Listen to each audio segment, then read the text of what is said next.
Boa noite a todos. A mensagem da noite de hoje é do livro Os Minutos com Chico Xavier, de José Carlos de Vitor, Cultive a Esperança. Cada criatura escolhe o plano de fundo de sua vida. Alguns preferem mudar saudades lamentosas, outros, porém, mais avisados no terreno da fé, escolhem o plano luminoso da esperança. Aí, Lúcio. Não se dê convencido, o jogo ainda não acabou, apesar do placar desfavorável. Esperança é para os tempos de crise, é a força que nos leva até o fim do jogo, com a certeza da vitória. Tem esperança aquele que sabe esperar confiantemente. Aquele que sabe que as adversidades de hoje se constituem no esterco que prepara a terra para a farta colheita de amanhã. A esperança deve se tornar um modo de viver, o pano de fundo no qual se desenha a história de sua vida, conforme orientação espiritual colhida por Chico Xavier. Nós escolhemos o fundo musical que se executa enquanto atuamos no palco da vida. Notas tristes e pessimistas repercutirão negativamente em nossa performance. Acordes de esperança e otimismo favorecerão um desempenho positivo. Eis a chave de nosso progresso ou de nosso fracasso. O pano de fundo que escolhemos para a nossa vida. Cultivar a esperança é adquirir a certeza de que a tempestade passa, que dentro de mim ainda há um reservatório enorme de forças que me levarão à superação das dores que hoje me sacodem, mas não me destroem. Ter esperança é confiar em Deus quando tudo me parece perdido e nada mais resta a fazer. Deus adora aparecer nesses momentos. É só você confiar na esperança e continuar trabalhando para que a hora da dificuldade passe mais depressa.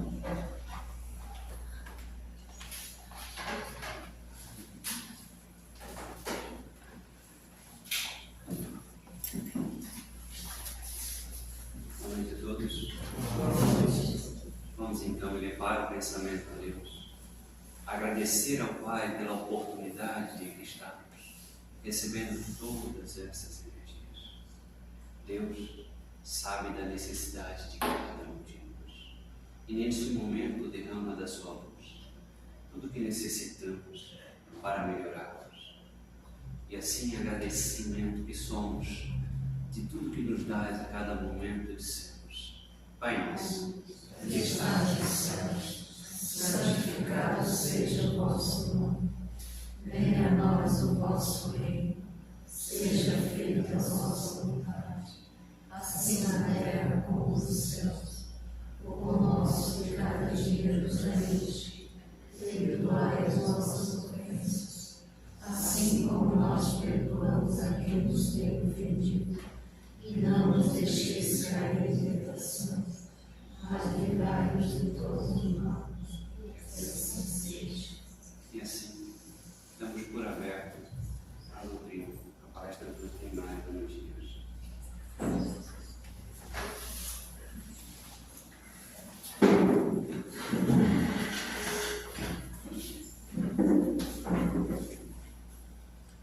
Boa noite. Boa noite. Nós hoje temos a incumbência de falarmos sobre um ser que veio simplesmente dividir a história. Ele veio quietinho, no momento em que ele achou prudente, ou seja, no momento em que a humanidade já estava chegando a uma espécie de amadurecimento moral. Ele disse: poxa, está na hora de chegar e levar conceitos novos para serem colocadas em prática pelas pessoas. É importante que elas conheçam. E, nesse momento, vem ao mundo. É importante a gente lembrar, não do agora, do tempo antigo. Então, quando Jesus veio viver entre nós, eram tempos difíceis, muito difíceis. As questões de saúde eram terríveis.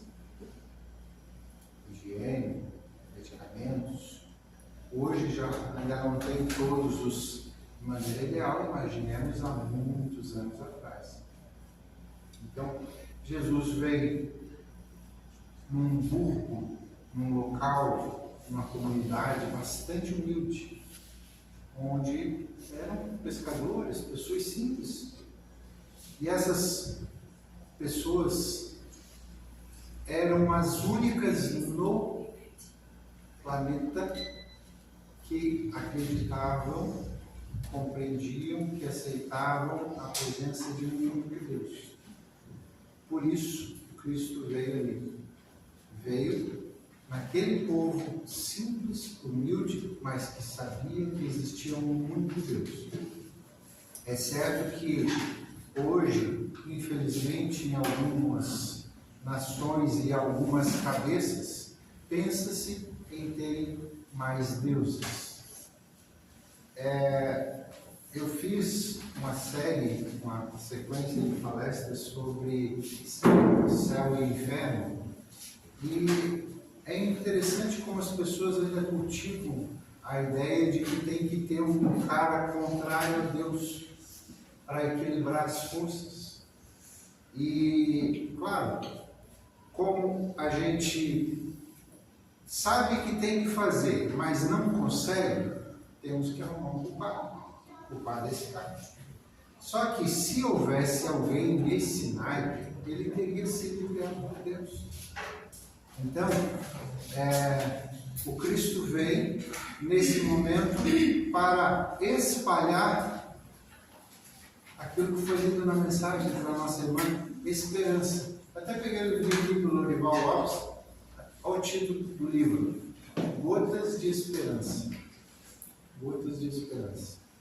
Ou seja, também estou acostumando a falar, tem esse espaço ali pouco utilizado, deveria ser mais utilizado, porque ali você pega o medicamento e leva para casa, para tomar em doses homeopáticas. Mas, acho que não, né? Um passezinho, uma palestra de meia hora resolve um problema de 30 dias. Sei não. Tem pessoas que vão à casa espírita quase todos os dias. Tem pessoas que vão, inclusive, em mais de uma casa para tentar resolver problemas e não conseguiram. A questão não é quantidade. Como disse o nosso irmão ali na oração, que cada um de nós consiga levar aquilo que veio buscar. Mas, se nós, vamos aqui pensar, né, Nazaré? Vamos pensar que houvesse uma escassez de água. Qual o tamanho do teu frasco que você trouxe para levar água para casa? Alguns trouxeram um negocinho de 20 litros, outros trouxeram a garrafinha, outros trouxeram um copinho, outros não trouxeram.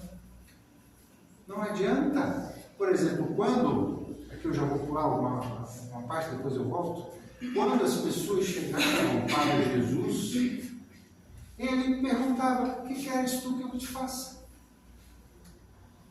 Qual o tamanho do teu caneco que tu quer levar de água? Qual o tipo, a importância, a vontade que você tem de viver? De se sentir bem, de ser útil? Aí eu vou te dar o material conforme você tem condição de levar. Porque o caminhão-pipa não vai jogar 20 litros num copinho desse aqui. É um desperdício. Então, Jesus veio nesta época, uma época difícil, mas uma época em que ali começava um desenvolvimento de uma ideia de um único Deus.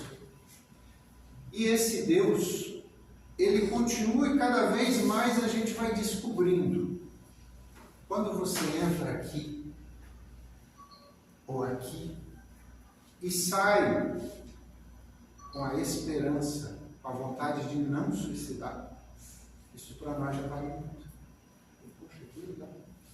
Quando você sai dali sem esperança,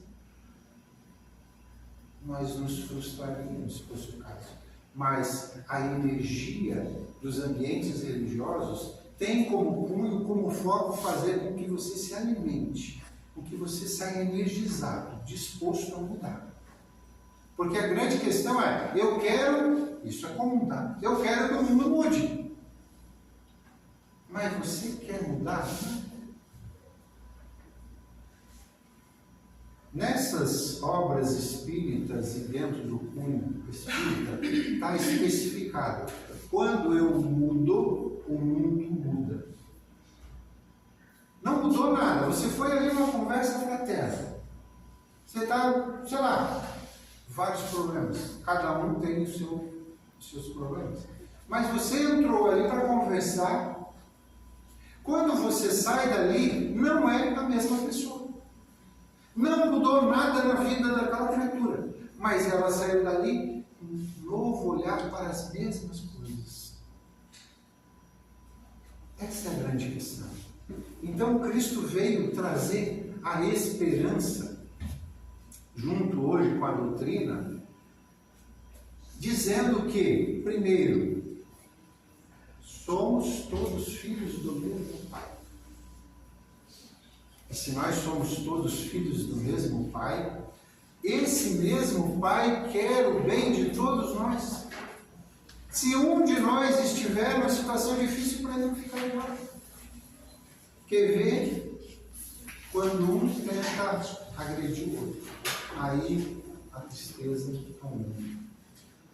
Porque aquele que agride está abrindo brechas para ser agredido, e o que está sendo agredido muitas vezes está entrando num ambiente tão trevoso, violento, com disposição para retribuir aquilo de uma maneira mais grosseira.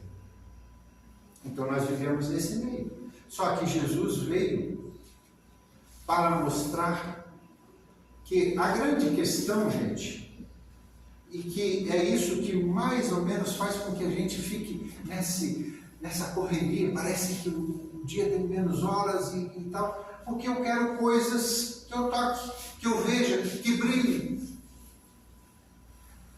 Mas essas coisas você não leva. Se não leva, não são tuas. O que é teu e que tu poderia levar, não contigo. Então, como é que você vai enriquecer-se de coisas boas quando chegar no plano espiritual? Fazendo coisas boas aqui, aprendendo aqui. Jesus veio ensinando para nós que o local mais simples pode ser o mais adequado, mais ajustado. Na simbologia entendida pela espiritualidade, Jesus foi nascer numa manjedoura, porque os pais dele bateram em tudo que foi hospedaria e não tinha espaço para eles estarem, para eles experimentarem lá, para eles ficarem um outro dia. A simbologia diz: não havia espaço no coração humano para que Jesus nascesse. Então ele teve que nascer no meio dos animais. Um ambiente simples, rústico, mas o ser mais evoluído, o maior nível moral, com tudo que você imaginar, veio nascer no capim, no lugar em que os animais se comiam. E isso não diminuiu nada do seu brilho, da sua luz, da sua paz. Quando Cristo veio e começou a sua tarefa, ele percebeu quão grande era e é a dificuldade de ele vem como semeador colocar sementes no solo para que elas germinem e deem frutos. Mas quando ele olha para os solos, como ele disse: o que queres que eu te faça? Ele olha e vê o solo daquela criatura pedregoso. Como é que vai germinar alguma coisa ali? Foi Deus que criou? Não. São as porcarias que eu vou acumulando no trato com os outros. Fico com raiva desse, fico com ódio daquele, fico com tristeza daquele, fico, vamos supor que isso aqui seja uma TV, eu fico assistindo jornal para me ver, eu quero saber o que está acontecendo. E eu quero buscar uma notícia de esperança. Esquece notícia de esperança no jornal. Por quê? Porque a mídia se interessa com o quê? Com a parte ruim da notícia. Não é mentira, mas eles se interessam com a parte ruim. Tem alguém filmando aqui? Nada contra repórter, coisa parecida, não é essa a questão. A questão é a gente entender enquanto pessoas que compram coisas da vida. Se nós estivermos aqui distribuindo alimentos, ajudando velhinhos, crianças e tal, tem alguém filmando, gravando e mostrando? Não tem, gente. Mas se daquele pessoal alguém brigar um com o outro, aparece um monte para gravar e dizer, olha que absurdo que está o mundo.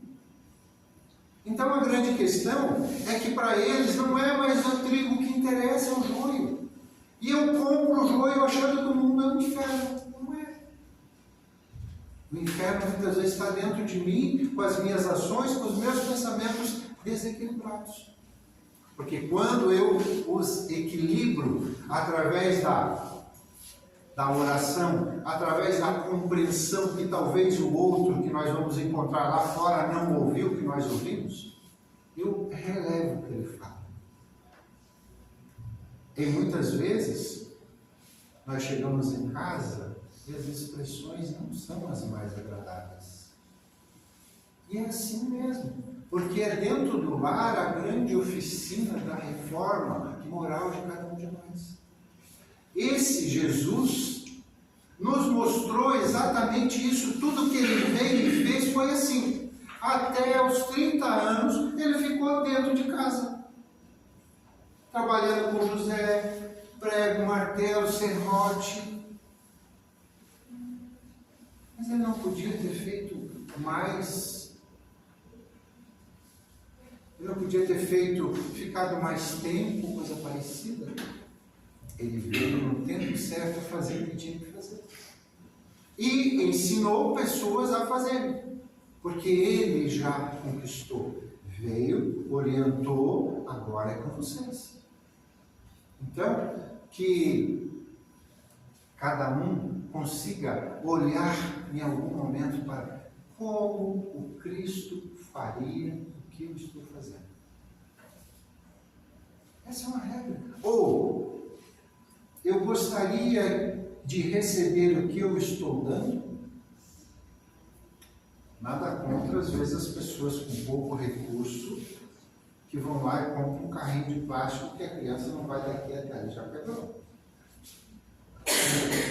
Mas às vezes a pessoa escuta, fazendo caridade. Se fosse o meu filho, será que seria legal? Questão simples. E muitas vezes o que a gente faz? A gente entra no celular e faz uma selfie para mandar para Deus, para Jesus ou para quem quer que seja, dizendo, estou fazendo caridade. Resolve o meu problema na casa. Também, outra questão complicada. Eu tenho certeza que boa parte dos irmãos hoje vieram aqui também na esperança de algum tipo de cura, de algum tipo de limpeza, de alguma busca de coisas boas. E tenho certeza que Jesus curou muitos, curou corpos. Mas Jesus tinha e tem a intenção de curar espíritos imortais. No caso nosso, almas imortais. Por que alma e por que espírito? Vocês sabem a diferença de um e outro? O Kardec coloca que alma é o espírito encarnado, nós. E espírito é ele desencarnado. Então, um de nós for é um espírito. É quase que a mesma coisa, só que a diferença do espírito para a alma é experimenta uma dor de dente. Você já vai ver qualquer dor, qualquer problema, qualquer grande dificuldade física vai interferir na questão espiritual. Quer você queira, quer não. Então Jesus veio, curou, auxiliou, amparou, abriu os olhos dos cegos. Cegos do quê? Tudo na Bíblia é simbológico. Tudo na Bíblia é simbológico. Que tipo de cura que Jesus fazia quando abriu os olhos de um cego? Cego de quê? Cego de orgulho, de vaidade, de arrogância. Aleijado do quê? Carente do quê? Então, essas são dificuldades que nós temos. E são essas dificuldades que nós temos, que nós temos que tirar de dentro de nós, porque são elas que nos fazem mal. Não é o sol, não é o vento, não é a chuva, não é a direção política de qualquer setor, não é isso. O grande problema meu está dentro de mim. E quando eu conheço, quando eu compreendo, eu começo a mudar. Por isso que eu falei antes, quando você muda, o mundo muda. Você começa a ter novos olhares para as mesmas coisas. A compreender, isso é por causa daquilo. Por exemplo, nós adultos hoje, que raciocinamos e que temos alguma convicção religiosa, que temos alguma coisa construída dentro de nós, certamente nós não vamos repetir os padrões de coisas que nós recebemos.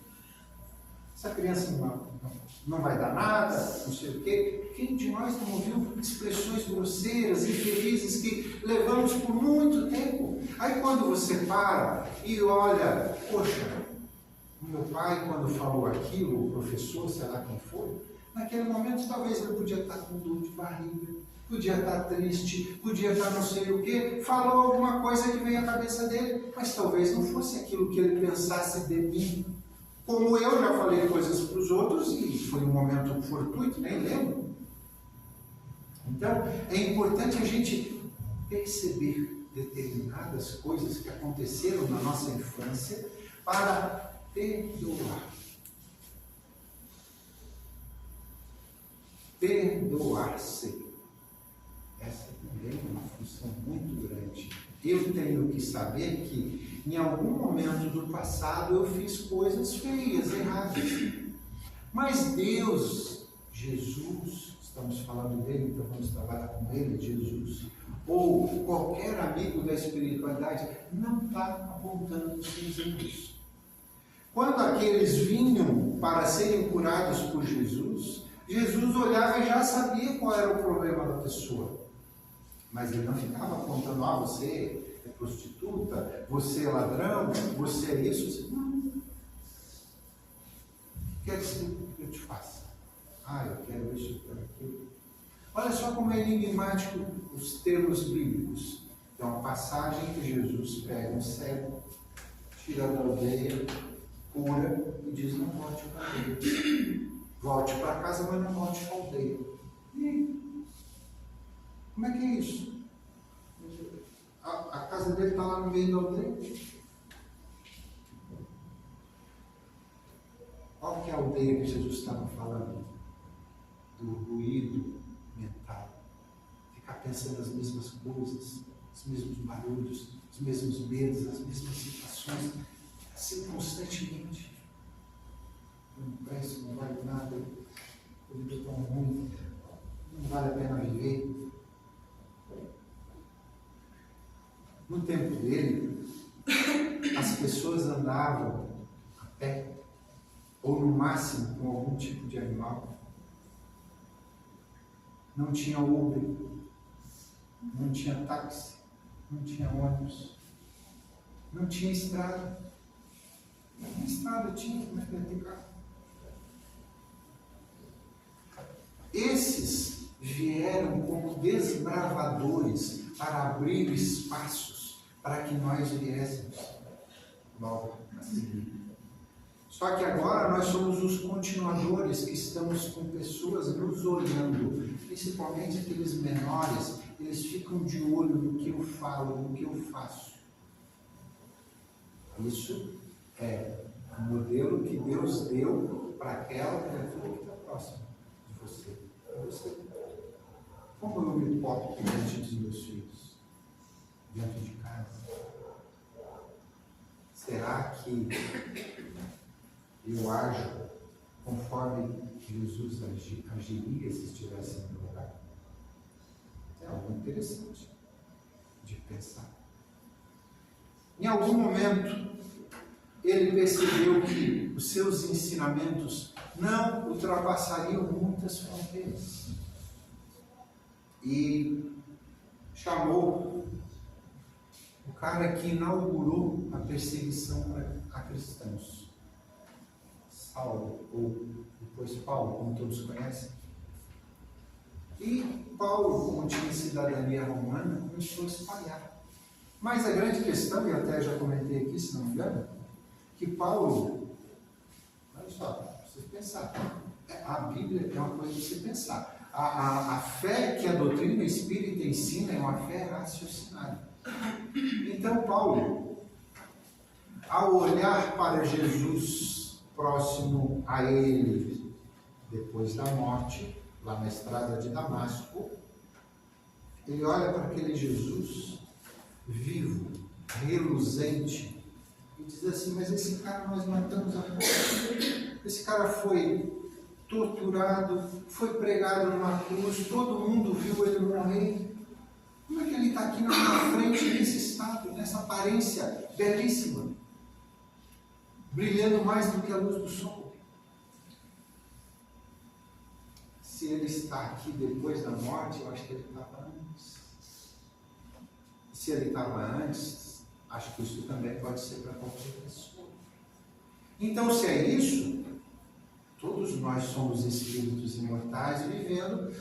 Tanto é verdade que em algum momento ele disse que João Batista era o Elias reencarnado. Porque João Batista todo mundo conheceu, criança, era primo de Jesus, brincou com Jesus criança. Depois, esse é João Batista. Dos nascidos de mulher, João Batista fora o maior espírito a encarnar no nosso meio naquela época. Só que João Batista, como vocês sabem, como Elias, mandou decapitar várias criaturas. Então, é interessante. Tem uma passagem aqui no livro Antologia Mediúnica do Natal, de Irmão X, a psicografia também de Francisco Cândido Xavier, em que Jesus bebê é apresentado no templo. E chegando lá no templo, tinha um senhor do lado de fora, chamado Simeão. O Simeão certamente é uma das poucas pessoas que teve acesso a Jesus, sabendo quem era aquele cara. Quando Maria sai, ele pede para segurar o bebê no colo. E aqui eu vou ler um pedacinho desse texto que está ali narrado por Irmão X. Ele diz assim: depois de longo intervalo, indagou em lágrimas. Ou seja, ele pegou um bebê de dias, semanas, sei lá, e começou a conversar com aquele bebê, mas ele sabia com quem ele estava falando, sabe? Ele disse assim: dize-me, ó divina criança, onde representarás os interesses de nosso Supremo Pai? E aí diz o autor que o menino tenro ergueu a pequena destra e bateu muitas vezes no peito envelhecido, que já se inclinava para o sepulcro. Ou seja, o menino, bebê, disse para o Simeão, sem ele perceber, porque o Simeão estava assim naquele estado difícil, eram tempos difíceis. Ele estava ali com medo, sei lá, de agressões ou coisa parecida, perto de morrer, então ele não percebeu. O bebê bateu no peito dele várias vezes. Ele só soube disso no plano espiritual. Ou seja, Jesus veio edificar o reino de Deus no coração do homem. Porque quando ele edifica o reino de Deus no coração de um Francisco, ele faz 500 obras. Ele faz psicografias que aliviaram os corações de vários pais e mães que enterraram seus filhos, e os seus filhos escreveram dizendo: eu continuo vivo. Eu só deixei o corpo, mas muitas vezes eu estou. Não te desespere, porque quando tu te desespera, eu não consigo chegar muito perto. Meu amor por ti continua. Confie e espere. Então, a doutrina veio coordenada pelo espírito mais lúcido que todos nós conhecemos. Ele não se deu ao nome de Jesus. Ele falou Espírito Verdade, mas se você for ler os textos, for compreender, só pode ser o próprio Jesus, o coordenador dessa doutrina. Ela não vem com o cunho de dizer assim: eu preciso estar de casa cheia, eu preciso conquistar todo mundo. Inclusive, muitas vezes a gente diz: você está com problema, está com dificuldade, especialmente quando a gente está numa conversa fraterna e tal. Está com uma dificuldade, algum problema? Qual é a sua religião? Ah, eu sou. Por que você não vai para ela? Por que você se afastou dela? Porque quando você se afasta de um tempo religioso, você se afasta de si e de Deus. Você vai para as questões comuns do mundo. Elas não vão te dar abrigo na hora do desespero. Amigos reais, leais, você encontrará poucos na sua jornada. Então, dessas curas que Jesus fez, é interessante a gente pensar, analisar, que Jesus curou, boa parte dos curados por ele voltaram a enfermar dos mesmos problemas. Mas por que? Como assim? Por causa da mente cristalizada na coisa ruim.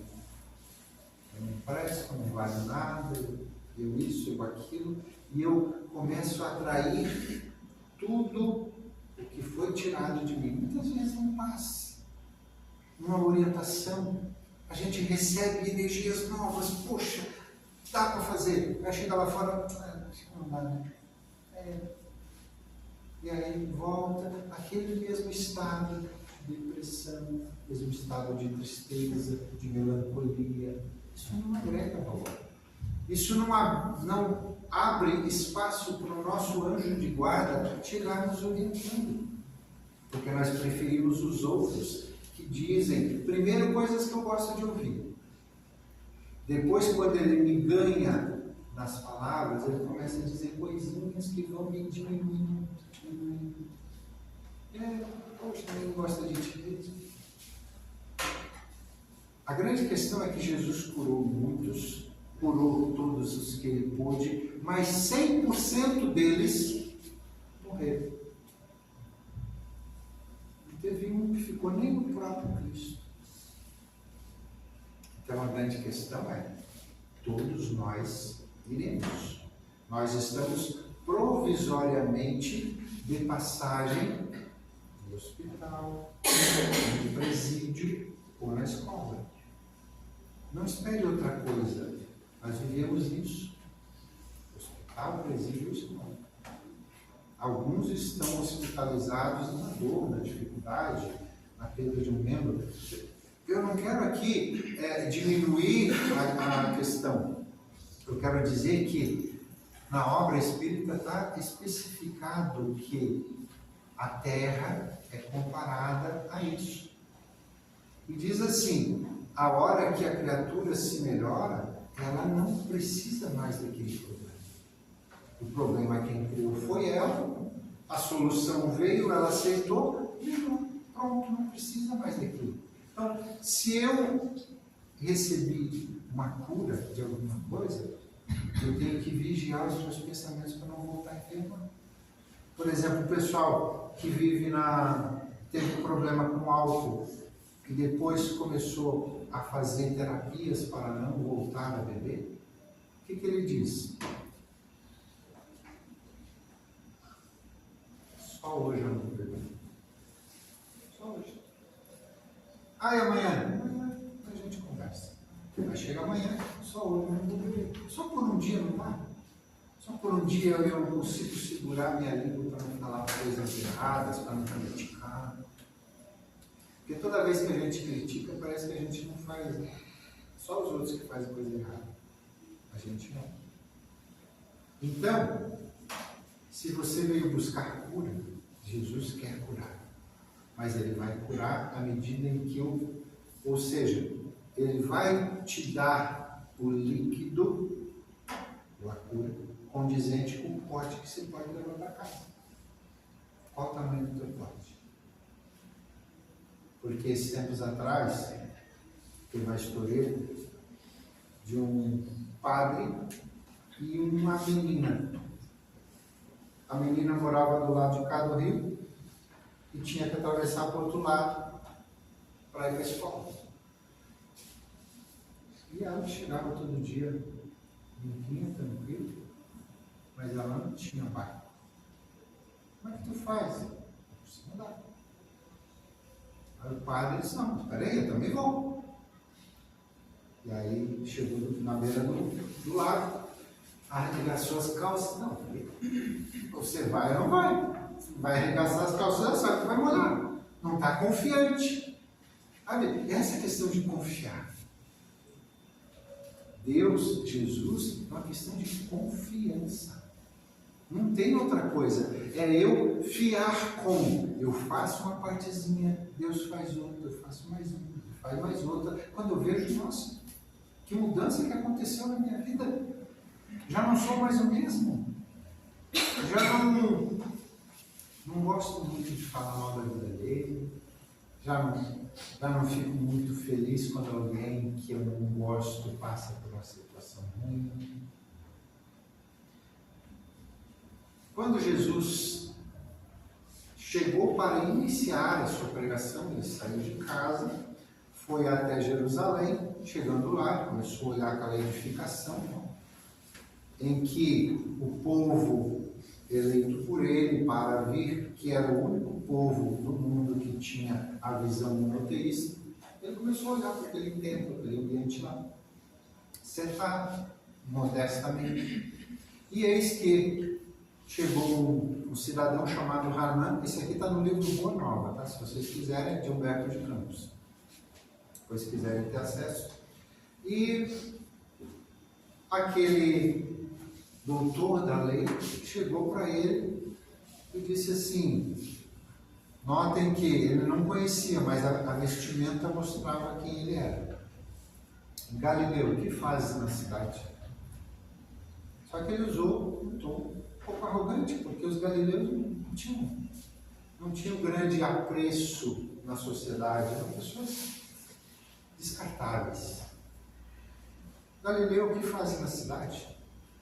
Jesus já de cara diz exatamente o que ele veio fazer na vida aqui em Caná. Passo por Jerusalém buscando a fundação do reino de Deus. E como ele disse, exclamou Cristo com modesta nobreza. E aí, o nosso amigo, doutor da lei, disse, reino de Deus tomou sacerdote com acentuada ironia. Que pensas tu venha a ser isso? Ou seja, um galileu ignorante vai saber o quê? Inclusive ele disse, vem alguma coisa de bom da Galileia? E aí Jesus, com grande serenidade, respondeu a ele: esse reino é a obra divina no coração dos homens. Ou seja, ele, bebê, falou para o velhinho como é que era, ele, adulto, antes de começar o trabalho, falou isso, e todo o seu movimento foi no mesmo sentido: edificação do reino de Deus no coração do homem. Então, é interessante também, eu esqueci de falar esse detalhe, quando Jesus curava alguém após a cura, o que ele dizia? Para alguns, levanta e anda, e para a maioria, vá e não peques mais. Ou seja, o que você fez ao longo da tua vida te levou para esse cárcere de dor. Como você está curado, volta, mas volta, não volta para a briga, volta para um ambiente melhor de forma psíquica. Então, a doutrina vem te convidar: leva um livro para casa, não precisa pagar, mas precisa ler. Porque quando eu leio e quando eu desligo o celular, a TV, e começo a me conectar com as gotas de esperança, seja firme em todas as circunstâncias. Mas chega um momento em que você pensa: perdi o meu emprego, perdi os meus parentes, perdi. Você fica a refletir. Olha só, qualquer livro, qualquer coisa que tem ali vai te edificar alguma coisa. Mas eu tenho que querer, gente. Eu tenho que querer melhorar, mudar. Eu tenho que ter prazer em me sentir bem. Porque é esse o projeto de Jesus para nós. Tem uma outra passagem também no livro Boa Nova. Nossa, o tempo passou. Hoje é 2 horas, né? 2h30. 2h30, então tá bom. Tinha um dos discípulos de Jesus chamado Tadeu. Muitos não devem ter ouvido falar desse cara. Tadeu, ele era ele gostava muito das curas que Jesus fazia aos endemoniados. Ou seja, eram aqueles que eram possuídos por entidades, e Jesus chegava, falava algumas palavras, aquelas entidades saíam e a pessoa começava a dizer: sou eu, onde é que eu estou fazendo aqui? Sabe? Porque quem coordenava aquela criatura tinha saído. E eis que um determinado dia, Jesus saiu com alguns discípulos para fazer um trabalho, e Tadeu ficou coordenando lá o ambiente em que eles estavam, e chegou um senhor com uma criança endemoniada, possuída por uma entidade. E o Tadeu, gente, fez todo o esforço possível para retirar aquela entidade daquela criança, mas não conseguiu. Não conseguiu, ficou muito decepcionado. Somente no outro dia, quando Jesus chegou com os outros, Jesus foi lá. Aliás, o pai dessa criança foi dizer para Jesus: olha, eu trouxe meu filho, um problema, apresentei aos teus discípulos e eles não puderam curar. E aí Jesus usou palavras duras naquele momento: ó raça incrédula e depravada, até quando estarei convosco? Até quando vós sofrereis? E aí Jesus falou naturalmente algumas palavras, a entidade sai, o menino fica bom, e aí o Tadeu se incomoda com aquilo. Por que o mestre não passa para nós essas expressões, essa maneira de falar com as entidades e resolver o problema? E aí um dia o Tadeu teve um contato com Jesus, assim, uma noite, o pessoal saiu para lá, ele encontrou, vou conversar com ele, vou pedir explicação sobre isso. Eu disse: Senhor, o que está acontecendo? Por que o Senhor não nos ajuda a resolver o problema desses endemoniados? Eu poderia fazer, mas eu não consigo. Aquele caso ali, primeiro Jesus disse: nesse caso precisa de jejum e oração. Ou seja, coisa que os discípulos não estavam fazendo, mesmo os que conviviam com Jesus. Mesmo esses não faziam, não entendiam exatamente a missão de Jesus. E aí, Quando Tadeu expôs a questão de cura dos endemoniados, Jesus perguntou para eles em tom austero. Perguntou para ele, Tadeu, em tom austero. Tadeu, qual o principal objetivo das atividades da tua vida? E aí, Tadeu respondeu, bem legal, mestre, estou procurando realizar o reino de Deus no meu coração. Muito bem, Tadeu, respondeste bem. Mas por que você quer que o teu adversário se cure antes de você? Se nem você edificou o reino de Deus no teu coração, como é que tu cobra no outro? Ou seja, aquele que está doente porque está doente. Ele precisa de ajuste para se reequilibrar.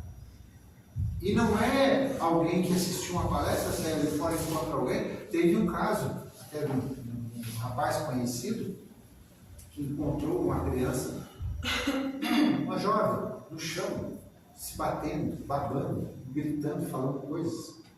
E ele chegou, tinha ouvido falar alguma coisa, leu alguma coisa, não sei. Chegou e disse para a entidade, sai daí. Aquela criança olhou bem para ele e saiu. Saiu da criança. A criança levantou e ficou legal. Gente, ele foi para casa. Aquela noite ele não pregou os olhos. Era a porta batendo, era não sei o que. Depois ele falou para a gente, nunca mais faça essas coisas. Porque a entidade saiu, vou lá para tua casa. Pronto. E foi. Por quê? Porque ele abriu, eu me lembro de um padre muito conhecido numa cidade. Ele inclusive falava na rádio, falava as palavras bem bonitas e tal. Ele disse um dia, zombando, que se encontrasse um trabalho, uma esquina, ele ia pegar o lenço, botar no pescoço, ele ia comer, ia tomar o vinho, não sei o que, zombando da crendice ali. A doutrina não fala nada com relação a qualquer tipo de visão religiosa. Eis que esse padre, ao fazer isso, ele passou praticamente 6 meses sem voz. A voz dele sumiu. Era o padre da paróquia, era o padre da cidade, uma cidade pequena, 6 meses sem poder, ninguém ouvia a voz do padre. Zombou. Isso não é legal. Está gravando, né? Tempos atrás eu cheguei no centro lá, que o pessoal apagava a luz e tal, fazendo umas orações. Eu pensei, não vou entrar nessa não. Não vou entrar nessa, não vou ficar de olho aberto, não sei o que, daqui a pouco veio alguém com uma coisinha na minha garganta que ia fazer eu tossir até. Tá bom, entendi. Comecei a fazer oração, entrar na sintonia dele. Ou seja, é a visão de cada um, você tem que aceitar. Você tem que respeitar a maneira como cada um vê o mundo. Então, é importante que a gente não cobre a edificação do reino de Deus no coração do outro sem o edificar no meu. Eu é que tenho que ser o exemplo, primeiro para mim e depois para os outros. Quando Jesus disse para nós, já sei que já passou aqui, perdão, quando Jesus disse, vinde a mim todos vós que estáis cansados, oprimidos, sobrecarregados, o que a gente disse? Hoje não. Quem sabe um dia, primeiro eu vou fazer tal coisa, vou fazer outra. E aí, meus amigos, o tempo passa e chegou algum momento em que a gente entra no desespero. Para terminar, já que eu passei, só mais isso, por favor, não brigue comigo. Estou vendo, André, já está todo mundo mandando assim, olha, passou? Mentira. Do livro Somente Amor, em que a autora espiritual é Maria Dolores, chamado Norma de Vencer. Em muitas ocasiões, sofre ante os próprios gritos, abafados nos conflitos de tentações a transpor. É o fel do orgulho ferido, a rebeldia, a tristeza, as lutas da natureza agindo em nome do amor. Queres seguir nos princípios que a lei divina te aponta, mas as sombras são sem conta que o desânimo produz. Cais, reergue-te e caminhas, às vezes cambaleando, e em preces pergunta quando chegará a grande luz. Entretanto, alma querida, Deus nos conhece os problemas. Cala-te, serve, não temas, treva, amargura ou pesar. O erro é sinal de escola, a dor é lição contigo. Jesus segue contigo, não pare de trabalhar. Muito obrigado, muita luz, muita paz, e que vocês todos tenham um Natal maravilhoso. Com Jesus no coração. Obrigado, Zé. Porque realmente é isso que a gente precisa. Dessa edificação, ela é dessa forma, tranquila, calma, aonde a gente possa, primeiramente, compreender a nós mesmos, sobre a estrada que nós estamos andando, o piso ao qual nós pisamos, para que saibamos que, na maioria das vezes, essas voltas às quais nos machucam e criam dificuldades para nós, nada mais é do que a falta de entendimento que eu tenho sobre as coisas que eu precisaria edificar, mais ou menos dentro disso que ele falou. Então, como ele disse, esse mês é o mês do nascimento, ou como o mês do nascimento deste grande mestre, que nós possamos iniciar um trabalho em nós mesmos, de fazer este caminho um pouquinho diferente. E com certeza, melhor época não há. Vamos fechar os nossos olhos, elevando o nosso pensamento a Deus uma vez mais, agradecendo por tudo que acabamos de receber. E assim dizemos: Pai nosso que estás nos céus, santificado seja o vosso nome, venha a nós o vosso reino, seja feita a vossa vontade, assim na terra como nos céus. O pão nosso de cada dia nos dai hoje, perdoai as nossas ofensas, assim como nós perdoamos a quem nos tem ofendido, e não nos deixeis cair nas tentações, mas livrai-nos de todos os males, agora e sempre que assim seja. E assim, então, agradecemos a equipe espiritual que atua nesta casa, ao mentor desta casa, Antônio Melo, e a Jesus, que é a ponte que nos leva ao Pai. Que todos possam permanecer em silêncio, que a seguir teremos o passe. E para o nosso amigo e irmão, que volte para o seu lar e distribua dessa luz em todos. Obrigado. Vamos ter, a partir do dia 24 ao dia 13,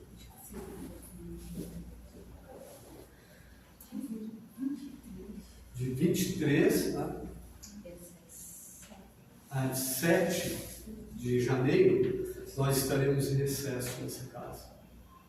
Pela primeira vez, justamente a pedido de muitos, porque precisam se ausentar. Então, nesses dias nós estaremos em recesso. Nosso muito obrigado a todos e que todos tenham um excelente final de semana. Zé, muito obrigado.